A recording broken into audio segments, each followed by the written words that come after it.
네, 오늘 우리 말씀 앞으로 함께 나아가겠습니다. 오늘은 고린도전서 13장 1절부터 3절까지의 말씀입니다. 네, 고린도전서 13장 1절부터 3절까지의 말씀. 네, 우리 한 목소리로 함께 봉독하겠습니다. 내가 사람의 방언과 천사의 말을 할지라도 사랑이 없으면 소리나는 구리와 울리는 꽹과리가 되고, 내가 예언하는 능력이 있어 모든 비밀과 모든 지식을 알고 또 산을 옮길 만한 모든 믿음이 있을지라도 사랑이 없으면 내가 아무것도 아니요. 내가 내게 있는 모든 것으로 구제하고 또 내 몸을 불사르게 내줄지라도 사랑이 없으면 내게 아무 유익이 없느니라. 아멘. 네, 오늘은 사랑이 없으면 이라는 제목으로 함께 말씀을 나누겠습니다. 네, 오늘부터 이 고린도전서 13장을 통해서 사랑에 대한 말씀을 나누려고 하는데, 우리 아비스터스 성결교회 우리 모든 성도님들의 마음 가운데 우리 주 예수 그리스도의 사랑이 충만하게 채워지시기를 간절히 소망합니다. 네, 심리학 용어 중에 이제 권태라는 단어가 있어요. 이전에는 이제 서로 너무나 사랑했던 부부의 그 감정이 식어지는 그런 부부 관계에 대해서 설명할 때 이 권태에 대해서 많이 이야기를 했는데, 요즘에는 이제 우리의 일상생활 속에서도 우리가 이러한 감정을 가질 때가 많다라고 흔히들 이야기한다고 합니다. 즐겁게 이제 만나던 사람들, 만나기만 해도 너무 좋던 사람들을 만나도 하나도 이제 즐겁지가 않은 거죠. 또 이전에는 너무나 즐겁게 즐기던 그 취미들을 해봐도 재미가 없는 거예요. 그러니까 모든 일에 열정이 사라지고 일상이 너무나 느리고 또 재미없는 그러한 상실감, 그러한 마음으로 살아가는 삶을 권태로운 삶이라고 이야기한다고 합니다. 그래서 독일의 유명한 철학자죠, 쇼펜하우어는 일찍이 이 권태에 대해서 이렇게 이야기를 했다 그래요. 인간이 목표와 목적을 가지고 살아가는데 이것을 달성하고 나면 새로운 목표를 만들 때까지 이 상실감을 가지게 되는데, 그것이 바로 권태다. 그래서 목적이 없는 인생은 고독할 수밖에 없고 많은 사람들이 그 고독함 가운데 살아간다 라고 그렇게 정의를 했습니다. 그런데 이렇게 말한 쇼펜하우어조차도 그 권태로운 삶을 결국 극복하지를 못했어요. 이 쇼펜하우어와 동시대를 살았던 철학자 중에 헤겔이라는 철학자가 있습니다. 아마 이름은 다 들어보셨죠. 쇼펜하우어, 헤겔. 그런데 둘은 라이벌이었어요. 또 앙숙이었습니다. 그런데 당시의 사람들은 쇼펜하우어보다는 이 헤겔을 너무나 좋아했어요. 헤겔이 인기가 많았습니다. 이 쇼펜하우어는 마음속에서 늘 이 헤겔을 이기고 싶은 마음이 간절했어요. 그래서 내가 이 헤겔만은 이겨야겠다. 그 삶의 목적을 가지고 있었던 거죠. 그런데 쇼펜하우어가 45살이 되던 해에 이 헤겔이 죽습니다. 병에 걸려 죽어요. 그러니까 쇼펜하우어가 신문에 이런 기사를 냅니다. 멍청이 헤겔은 죽었고 나는 아직도 살아있다. 실제로. 그러면서 자신의 승리를 확신했습니다. 그러면 그 이후에 쇼펜하우어는 어떻게 됐을까요? 그는 그 이후에 목적을 잃게 됩니다. 극심한 권태에 빠져요. 그래서 헤겔이 죽고 난 이후에 27년을 더 살았는데 그동안 작은 아파트에 혼자 살면서 철저하게 은둔자 생활을 했다고 합니다. 꼭 필요한 경우를 제외하고는 집 밖에 나오지도 않았고, 그의 인기에 비해서 아주 쓸쓸한 죽음을 맞이했으며 장례식조차도 아주 쓸쓸하게 치루어졌다고 합니다. 쇼펜하우어는 물론 위대한 철학적인 지식을 남긴 사람이죠. 지금 시대에는 헤겔보다 오히려 쇼펜하우어의 철학이 더 위대하다라고 말하는 사람들도 많다고 합니다. 하지만 그의 인생이 정말 행복했을까? 그의 말대로 그는 고독한 삶을 살았을 뿐이죠. 하나님께서 우리가 이런 삶을 살기를 원하실까? 그렇지 않죠. 하나님께서는 우리가 하나님이 주시는 목적을 가지고 이 땅에서 행복하게 살기를 원하고 계십니다. 하나님께서 우리에게 삶을 주셨죠. 우리에게 삶을 주셨다는 것은 삶의 분명한 목적을 주셨다는 것입니다. 우리는 그 목적을 분명히 알고 살아가야 하는 거죠. 하나님께서 우리를 창조하신 후에 우리에게 하신 말씀 무엇입니까? 우리에게 주신 삶의 목적. 창세기 나오죠. 그것은 생육하고 번성하라, 땅에 충만하라 라는 그 삶의 목적을 주셨습니다. 그런데 이 삶의 목적이 그냥 우리가 이 땅에서 살아가면서 자녀도 많이 낳고 잘 먹고 잘 살아라 그것을 말씀하고 있는 것은 아니죠. 하나님께서 우리에게 생육하고 번성하라 또 땅에 충만하라 라는 축복을 주신 이유는 무엇입니까? 그것은 하나님께서 우리를 보시고 심히 좋으셨기 때문이에요. 심히 좋으셨기 때문입니다. 하나님의 형상을 가진 우리가 하나님의 자녀로서 이 땅에서 살아가면서 사랑을 나누고 또 행복하게 살아가는 그 모습이 보시기에 너무 좋으셨어요. 그렇기 때문에 우리에게 생육하고 번성하여 땅에 충만하라는 축복을 주신 것이죠. 그러니까 이것은 단순히 육적인 축복이 아닙니다. 영적인 축복이죠. 삶의 목적입니다. 하나님이 보시기에 좋은 대로 우리가 그렇게 이 땅에 충만한 모습으로 살아라 라는 그 삶의 목적을 주신 거죠. 그런데 우리가 그렇게 살지를 못하게 되었습니다. 무엇 때문에요? 죄 때문에. 죄가 우리에게 찾아왔고 우리는 하나님의 형상을 잃어버리게 되었죠. 그래서 더 이상 하나님이 보시기에 심히 좋은 모습이 아니었습니다.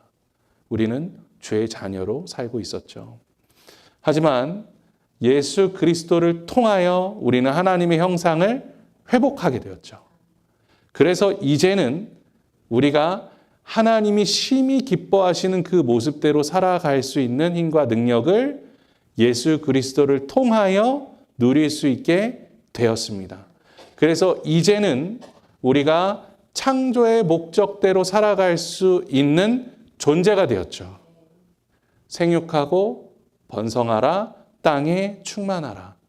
결국 하나님께서 우리에게 주신 이 목적, 생육하고 번성하라, 땅에 충만하라는 이 목적, 이것을 영적인 목적으로 우리에게 주셨는데 그렇다면 우리가 무엇으로 충만하게 살아야 합니까?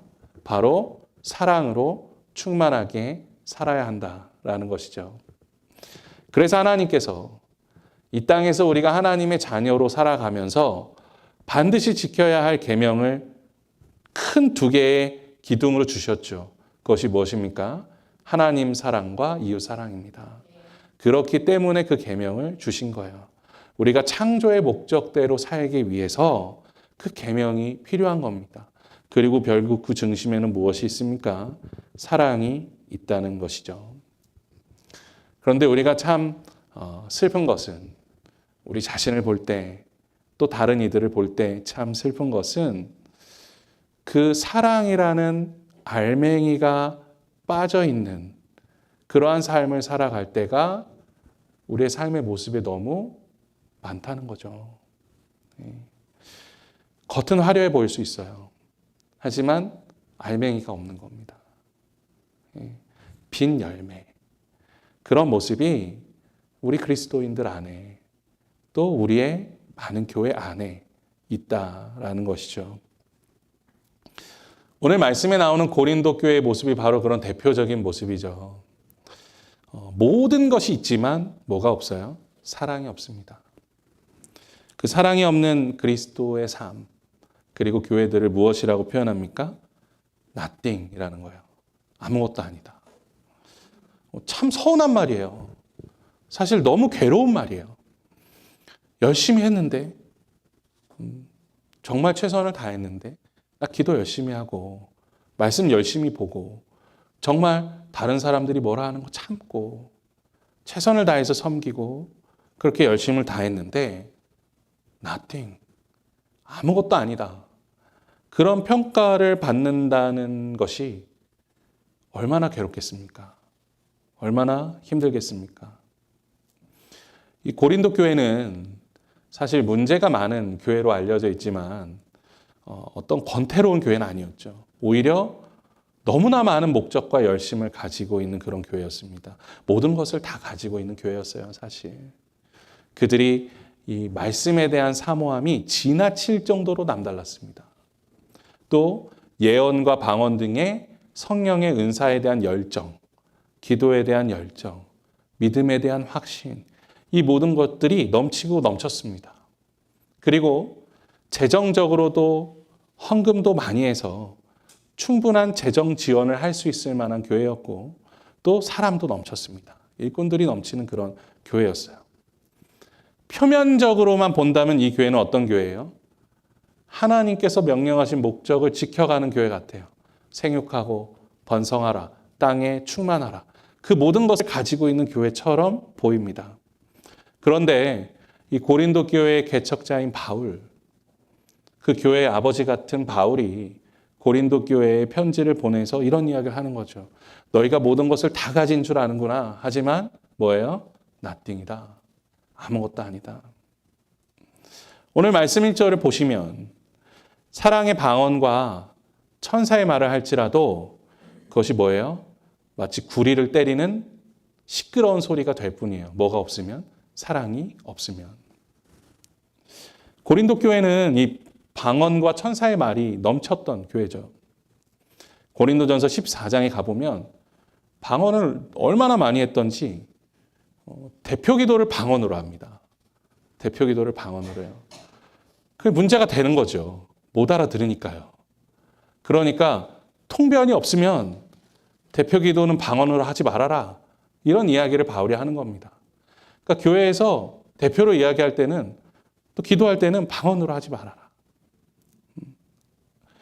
그 방언이 정말 너희가 말하는 그 방언이 사랑이 없다면 그냥 울리는 꽹과리, 그냥 구리를 두들기는 소리, 그것과 다를 것이 무엇이 있느냐. 참 번역이 잘 된 것 같아요.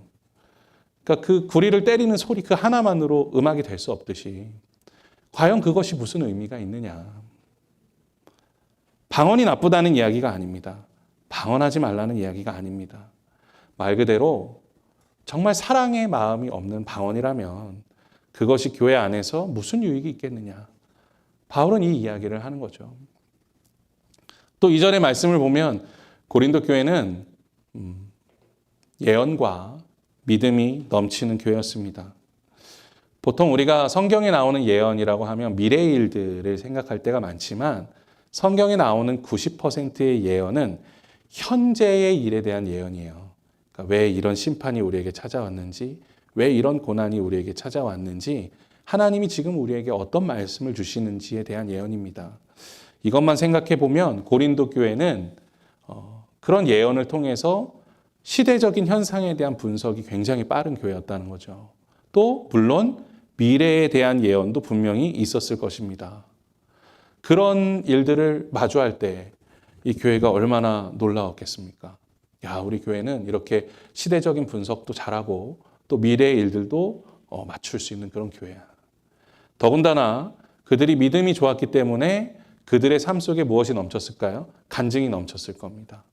내가 이렇게 믿음으로 행했더니 하나님께서 나에게 이렇게 해주셨어. 내가 믿음으로 이렇게 기도했더니 이런 일들이 이루어졌어. 여러 가지 그러한 간증들이 차고 넘쳤을 것입니다. 그러면서 또 헌신하는 일들도 많았겠죠. 믿음이 좋았으니까요. 하지만 거기까지였다는 거예요. 그들의 마음속에 사랑이 채워지지 못하니까 어떻게 됩니까? 각 은사를 중심으로 사람들이 팔을 나눕니다. 예언 잘하는 사람, 또 방언 잘하는 사람. 누구의 믿음이 더 좋은가를 비교하기 시작해요. 그러면서 서로를 미워하고 팔을 나눕니다. 그러면 예배는 어떻게 될까요? 예배는 자신들의 예언과 믿음을 뽐내는 장기자랑과 같은 무대가 돼버리는 거예요. 그래서 바울이 이야기하는 겁니다. 예언과 믿음. 정말 이 땅의 모든 지식을 다 알만한 그런 예언. 또 정말 산을 옮길 만한 그런 믿음이 있어도 결국 사랑이 없으면 nothing. 아무것도 아니다라는 것이죠. 또 마지막 3절에서도 무엇이라고 말씀합니까? 고린도 교회 안에 열심이 있었죠.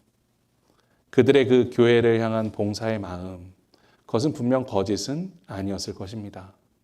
그들은 최선을 다해서 교회를 섬겼고 하나님의 일들을 감당했을 것입니다.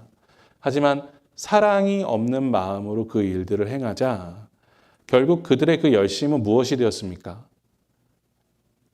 그들의 행위가 되었죠. 그래서 결국 그 당시에 바리새인들과 사두개인들이 가지고 있었던 마음, 정말 하나님을 사랑하는 마음으로서 자신이 섬기는 모습이 아니라 자신을 드러내고자 하는 마음으로서 섬기게 되는 그런 모습들이 고린도 교회 안에 일어나게 됐다라는 것이죠. 결국 그것은 몸이 불타오를 정도로 열심을 낸다 하더라도 자기 자신에게 먼저 아무 도움이 되지 못한다. 사랑이 없으면 nothing이다. 라고 이야기하고 있는 것이죠. 그리고 고린도 교회를 향한 이러한 적용, 모든 것이 있어도 결국 사랑이 없으면 아무것도 아니라는 이 말씀은 이 세상의 모든 교회에 적용되는 말씀입니다. 그래서 우리도 이제 스스로에게 질문을 던져 보아야겠죠. 먼저 내가 하는 방언은 정말 사랑이 담겨 있는 방언인가? 혹시 울리는 꽹과리는 아닌가? 또 우리가 가끔 이런 고백할 때도 있잖아요. 기도 응답 받았습니다. 하나님께서 이런 마음을 주셨습니다. 라고 내가 기도하며 결단했던, 어떻게 보면 그 부분들도 예언이고 믿음의 한 부분이라고 할 수 있을 텐데, 그러한 부분들이 정말 사랑의 마음으로 이루어진 것인가? 또 우리 교회를 위해서 정말 열심으로 섬겨주고 최선을 다해서 봉사해 주시는 분들 너무나 많죠. 너무너무 감사한 일입니다. 그런데 오늘 말씀을 통해서 우리의 모습을 한 번쯤은 되돌아볼 수 있어야 한다는 것이죠. 정말 그 모든 사역과 섬김 안에 사랑이 담겨 있는가? 성도님들을 정죄하고자 드리는 말씀이 아닙니다. 저도 자신 없을 때가 많습니다. 그래서 우리가 이 사랑만 생각하면 어떻게 돼요? 마음이 답답해집니다. 이게 현실입니다. 여기까지 끌고 오려고 제가 이렇게 말씀드린 거예요. 이 사랑만 생각하면 어떻게 돼요? 마음이 답답해지죠. 이 사랑이 뭐길래? 대체 이 사랑이 뭐길래 우리 마음을 이렇게 아프고 힘들게 합니까? 대체 할 수나 있습니까? 이 사랑을. 그런데 우리가 이 질문을 던지기 전에 정말 중요한 사실이 하나 있습니다. 그것은 오늘 말씀, 사랑이 없으면 이라는 주제를 담고 있는 고린도전서 13장 1절부터 3절까지의 문장에서의 주어가 중요합니다. 이 구절들의 주어는 뭡니까? 내가예요. 내가. 즉 사도 바울은 지금 너희들에게 사랑이 없어 라고 고린도 교회를 정죄하고 있는 게 아닙니다. 이게 너무 중요합니다. 고린도 교회에 사랑에 대한 진리를 전해야 해요. 그건 반드시 필요합니다. 고린도 교회는 사랑으로 깨져야 돼요. 사랑으로 하나 돼야 돼요. 사랑으로 다시 세워져야 돼요. 그러면 분명히 바울이 써야 되는 주어는 뭡니까? 너희들이에요. 너희에게 사랑이 없으면. 너희에게 사랑이 없으면. 그런데 사도 바울은 무엇이라고 말씀합니까? 내가. 그러니까 사도 바울은 사랑에 대한 문제를 이야기하기 전에 뭐예요? 자신을 되돌아보고 있는 거예요.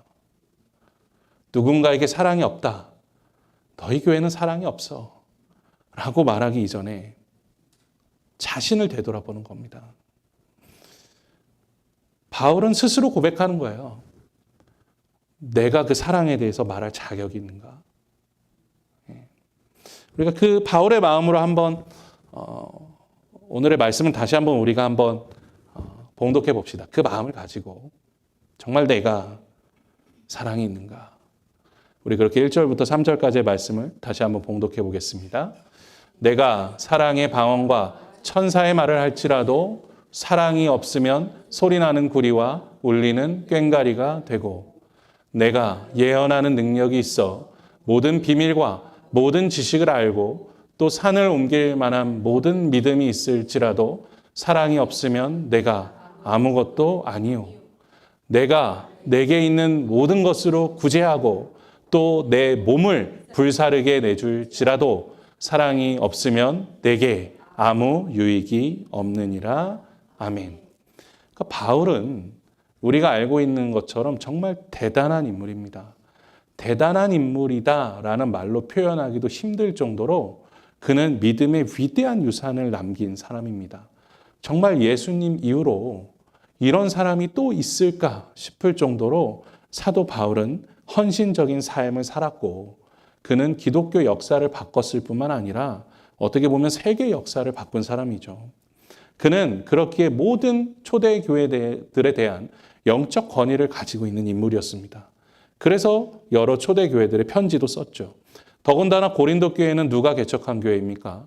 사도 바울이 개척한 교회예요. 그렇기 때문에 사실 사도 바울 정도 되면 고린도 교회에 마음껏 소리칠 자격이 충분했습니다. 너희들에게 사랑이 없기 때문에 교회가 이렇게 된 거다. 너희들에게 사랑이 없기 때문에 너희가 지금까지 한 모든 것은 nothing이다. 라고 그렇게 충분히 소리칠 만한 자격이 되는 사람이 사도 바울이에요. 하지만 그는 사랑이 없는 고린도 교회의 사역 실패에 대해서 이야기하며 내가 라고 고백합니다. 그리고 먼저 고백하죠. 나도 내가 한 모든 것들, 내가 하는 모든 기도, 또 내가 보여준 모든 믿음의 모습들, 정말 산을 옮길 만한 믿음이 바울 안에 있었죠.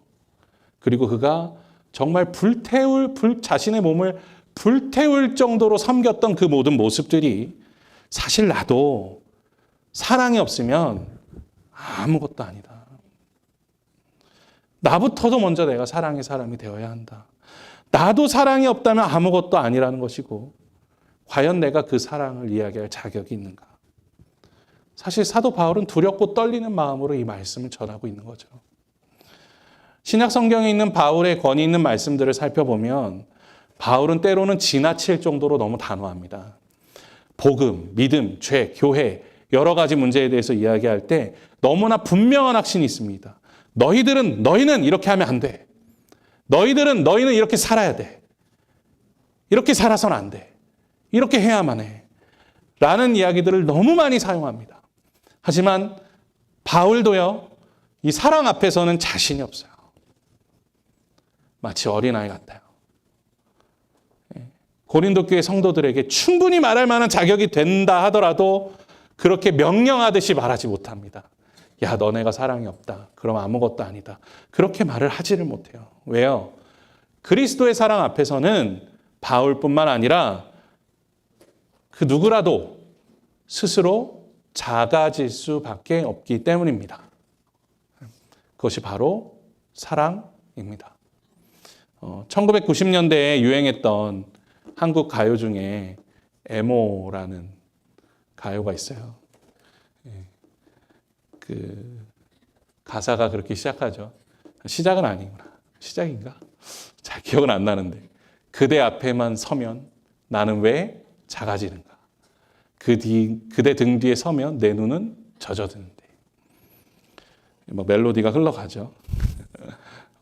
사랑은 사람을 참 초라하게 만들어요. 움츠러들게 만들어요. 사랑하니까. 작아지게 만들어요. 사랑하니까 포기하게 만들어요. 사랑하는 사람 앞에서 소리치고 싶어도, 막 때로는 막 욕하고 싶어도요, 아무 말도 못하게 만들어요. 눈물만 흘리게 만듭니다. 바울이 고린도전서 12장까지 선포한 여러 말씀들을 보면 이래도 되나 싶을 정도로 고린도 교회를 심하게 책망합니다. 막 그가 적혀진 글들을 보면 바울의 그 거룩한 분노가 느껴져요. 하지만 고린도전서 13장에 들어오면서 문체가 확 바뀌죠. 정말 바울이 쓴 게 맞나? 바울이 갑자기 왜 이러지? 라는 생각이 들 정도로 확 바뀝니다. 마치 다른 사람이 쓴 것 같아요. 이제까지 화내던 아버지 같던 바울은 없어지고 그렇게 감싸주고 안아주는 어머니 같은 바울이 등장합니다. 그러면서 주어를 바꾸는 거예요. 내가. 마치 이 말씀 안에 이 의미가 담겨 있는 거죠. 내가 널 위해 정말 울었다. 내가 너만 생각하면 작아진다. 사실 모든 것이 다 내 잘못인 것 같다. 내가 사랑의 사람이 되었어야 하는데, 내가 사랑을 나누어 주었어야 하는데 너희들에게 잘못한 것 같다. 저도 경험을 해보면 그런 것 같아요. 아버지는, 저도 마찬가지인 것 같아요. 아버지는 때로는 너무 가르치는 사람이에요. 가르치는 사람이에요. 그 가르침 필요합니다. 그런데 어머니는 그런 모습을 많이 봤어요. 눈물 흘리시면서 그래, 다 내 잘못이다. 미안하다. 미안하다. 사랑은 우리를 그렇게 흘러가게 만드는 거예요. 내가로 시작하는 이 바울의 첫 마디가 사실 지금 바울이 그리스도의 십자가의 사랑 안에 머물고자 하는 그러한 모습을 보여주는 것이죠. 바울은 십자가의 사랑을 통해 자신을 되돌아봅니다.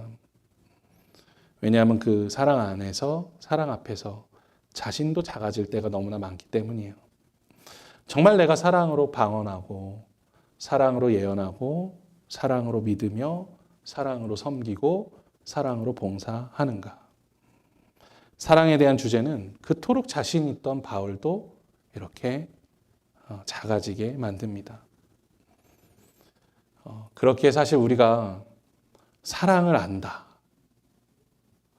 아닙니다. 그건 교만한 이야기입니다. 우리는 사랑을 몰라요. 마치 킨더 어린이가 어디서 유튜브를 좀 듣고 와가지고 선생님, 미국과 이스라엘, 이란과 중동 정세에 대해서 제가 설명을 해드리겠습니다.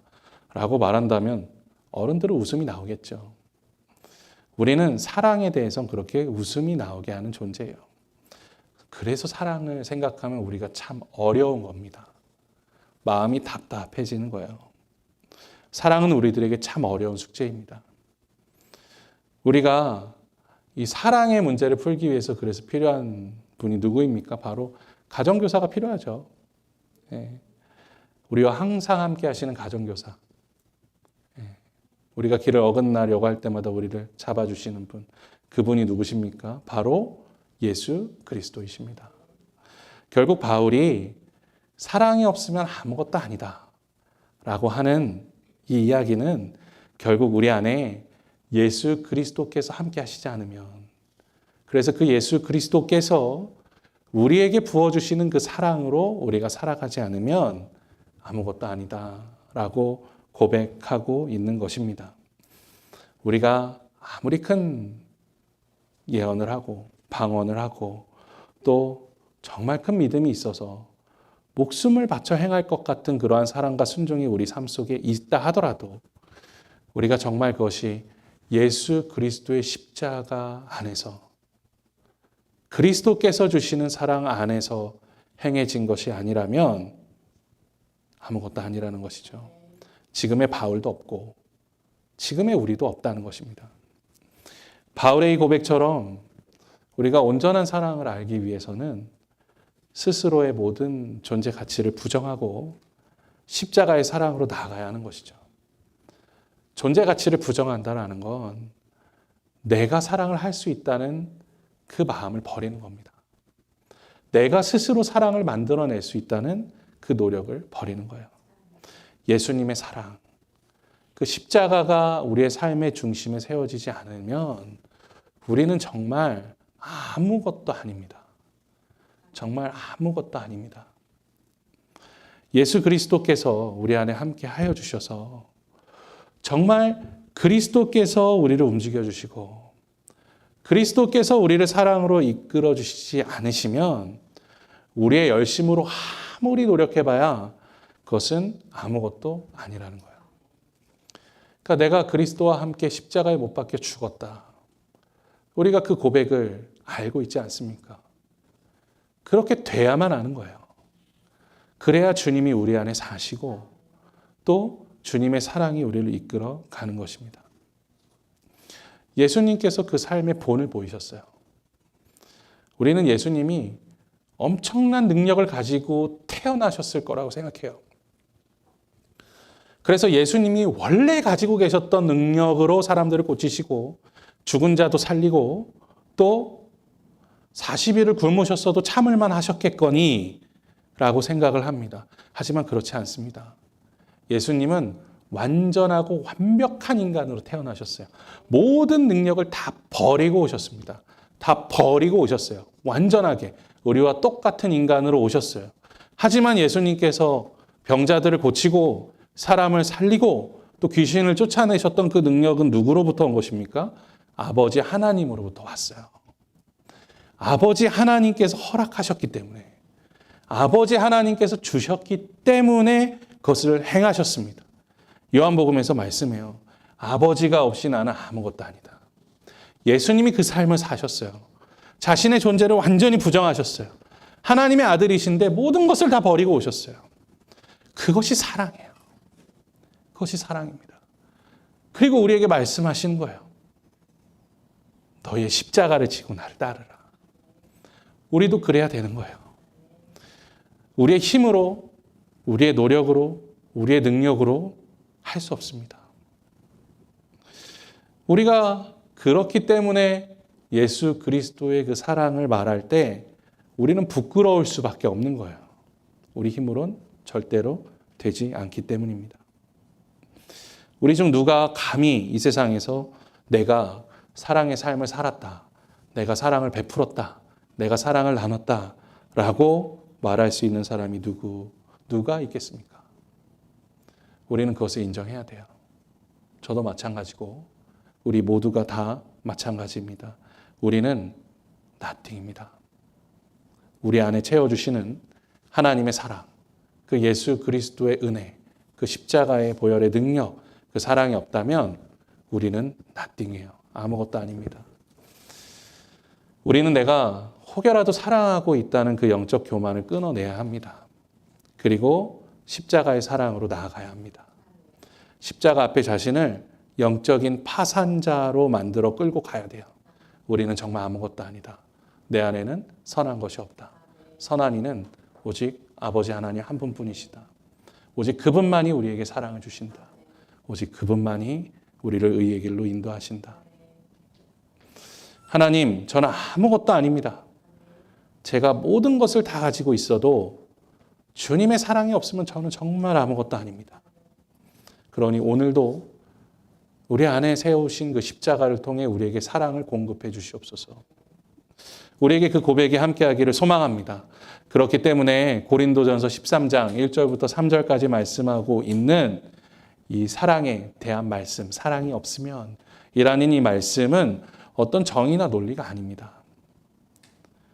정말 사랑이 없다면 우리는 아무것도 할 수 없다는 바울의 신앙 간증이에요.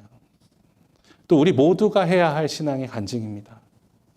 또 그 사랑이 우리에게 찾아오지 않았다면 우리는 아무것도 할 수 없다는 사랑에 대한 찬가입니다. 고백입니다.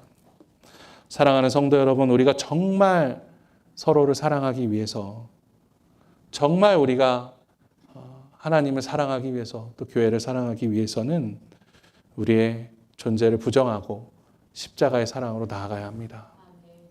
우리가 하나님의 사랑 없이, 예수 그리스도의 은혜 없이는 정말 nothing이다. 아무것도 아니다. 그렇게 주님 앞에 나아갈 수 있는 성도님들 되시기를 소망합니다. 요한복음 13장 34절에서 이렇게 말씀하죠. 새 계명을 너희에게 주노니 서로 사랑하라. 내가 너희를 사랑한 것 같이 너희도 서로 사랑하라. 그런데 이 말씀에서요, 서로 사랑하라라는 말씀에만 집중하면 마음이 답답해집니다. 마음이 괴로워질 수밖에 없어요. 여러분 정말 서로 사랑하세요? 진짜 사랑하십니까? 대답하기 어려워요. 어떻게까지 사랑해야 되는데요? 어디까지 사랑해야 되는데요? 제가요? 사랑하죠. 그런데 진짜 다 사랑하나요? 어디까지요? 그렇지 않습니까? 그 서로 사랑하라라는 말에만 집중하면 답답합니다. 그래서 우리가 이 말씀에서 집중해야 되는 부분은 뭐예요? 새 계명을 주시는 분이 누구십니까? 예수님이에요. 예수님이 주시는 거예요.